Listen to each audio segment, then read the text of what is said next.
సామాన్య ప్రజలకు ఉచితంగా వైద్యం అందించడమే కూటమి ప్రభుత్వ లక్ష్యమన్నారు ఎంపీ కేశినేని చిన్ని. విజయవాడ కేబీఎన్ కాలేజీలో ఏర్పాటు చేసిన మెగా మెడికల్ క్యాంపును ఎంపీ కేశినేని ప్రారంభించారు. కిడ్నీ, గుండె, క్యాన్సర్, కంటి లాంటి వ్యాధులకు ఇక్కడ కూడా పరీక్షలు చేస్తానన్నారు. సర్జరీలు అవసరమైన వారికి ఎన్టీఆర్ ట్రస్ట్, శంకర్ కంటి ఆసుపత్రి ఉచిత స్వచ్ఛంద సేవా సంస్థల సహాయంతో ఉచితంగానే నిర్వహిస్తామని వెల్లడించారు. రాబోయే 6 నెలల కాలంలో పశ్చిమ నియోజకవర్గ ప్రజలందరికీ ఈ సౌకర్యం అందేలా చూస్తామన్నారు ఎమ్మెల్యే సుజన చౌదరి. వ్యాధుల బారిన పడిన సామాన్యులకు వైద్యం అందించడమే తమ లక్ష్యమన్నారు. ఈ కార్యక్రమంలో షేక్ నాగుల్ మీరా, స్థానిక ప్రజాప్రతినిధులు పాల్గొన్నారు.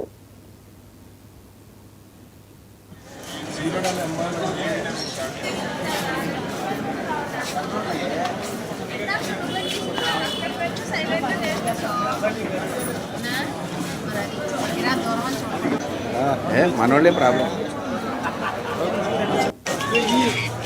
చెప్పు.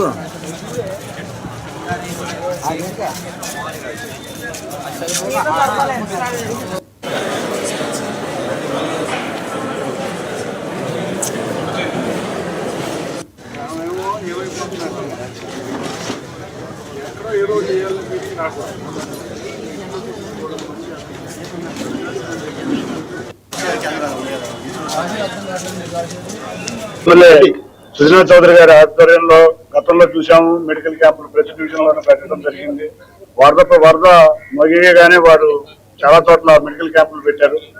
కానీ విజయవాడ ప్రాంతంలో మెయిన్ గా రెడ్ క్రాస్ ఎక్కువగా డిటెక్ట్ అవుతుంది. దీని మీద క్యాంప్ పెట్టాలని గో హాస్పిటల్స్ వాళ్ళు హైదరాబాద్ నుంచి రాగానే ఎమ్మెల్యే గారికి కూడా చెప్పడం జరిగింది. అంతేకాకుండా లోకల్ నాయకులు మీరా గారికి, వెంకన్న గారికి అందరికీ కూడా చెప్పడం జరిగింది. షేక్ గారికి, ఫతావుల్లా గారికి, అందరికీ మెయిన్ నాయకులు చంటి గారికి అందరికీ చెప్పడం జరిగింది. ముందుగా కేబీఎన్ యాజమాన్యం మాకు సహకరించి ఇవాళ ఈ స్పేస్ మాకు ఇచ్చినందుకు వారికి ధన్యవాదాలు. అంతేకాకుండా గో హాస్పిటల్ యాజమాన్యానికి, శంకర నేత్రాలయ వారికి, ఎన్టీఆర్ ట్రస్ట్ వారికి అందరికీ కూడా ధన్యవాదాలు తెలుపుకుంటూ ఇటువంటి సెంటర్లో ఎమ్మెల్యే గారు కానీ నేను కానీ ప్రతినిత్యం ఇక్కడ జరిపి ఇక్కడ ఎటువంటి వ్యాధుల నుంచి విముక్తి ఉచిత క్యాంపులు